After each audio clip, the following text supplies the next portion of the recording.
glad to see you today. I'm glad that you clicked on this and are part of this meditation. So we have finally found our way through that season of Easter, of learning to live into the new reality of the resurrection. And that brings us to this Sunday, which for many of us is one of the biggest Sundays of the year. And this is Pentecost Sunday. And we will be in that familiar story in the book of Acts where all the apostles and others are gathered in one place, and suddenly a violent wind rushes through the whole house. And atop of all of them, this tongues like divided of tongues of fire dance on top of their heads. It is the coming of the Spirit to the church. Right, so what do we make of that? What does it mean? Well, first, we need to go back to the first chapter of Acts. As Jesus is about to ascend,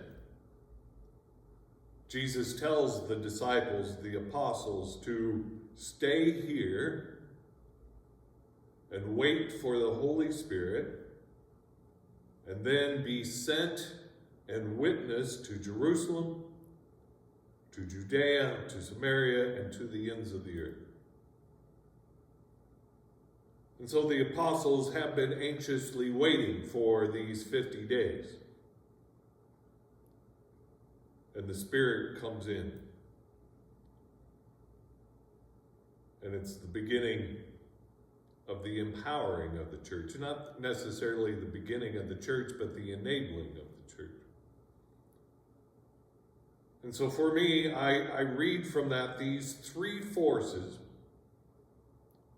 that are at work together to make for an effective church,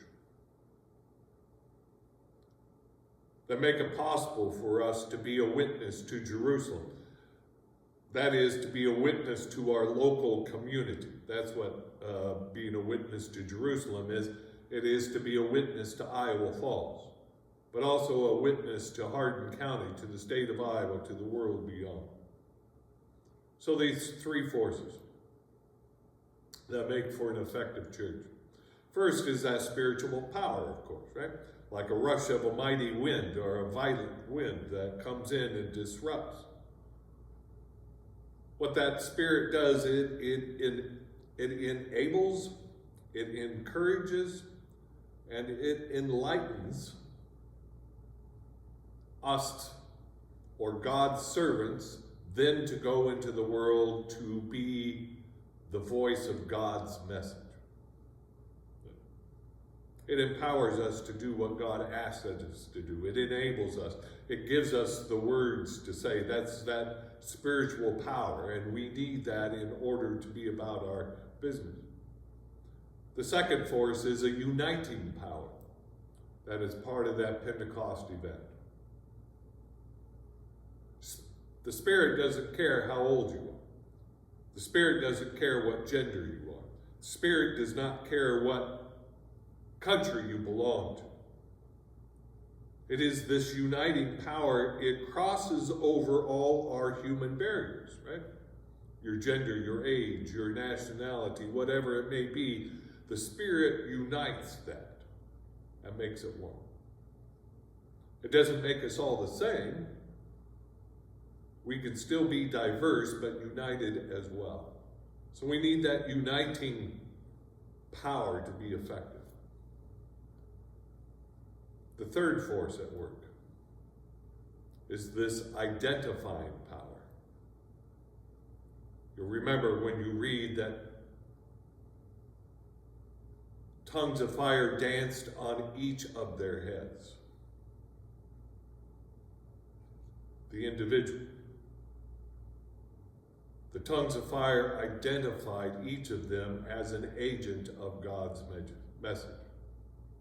Our baptism, right, is our tongue of fire. Our baptism is our identifying agent, our identifying power that marks us as a child of God. So the question is, how effective are those three forces working through this church, right? The spiritual power, the uniting power, the identifying power. How effective are we in being a witness to Jerusalem, to being a witness to our own community?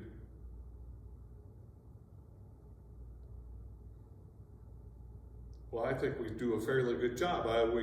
This past fall, we had a listing of all those ways we witness to our community. Right?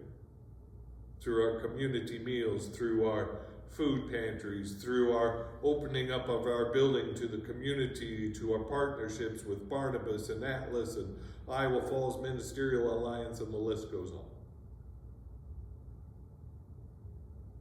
But I also think this. There is more power at work that we have not yet grabbed onto. There's still more spiritual power. There is still more uniting power. There is still some more identifying power. So for this Pentecost meditation, how might you connect more fully to some of that? How might we connect more fully to that? How might we be more effective to be a witness to Jerusalem? Well, we'll see you in a couple weeks. I'm on vacation next week, so we'll see you in 2 weeks.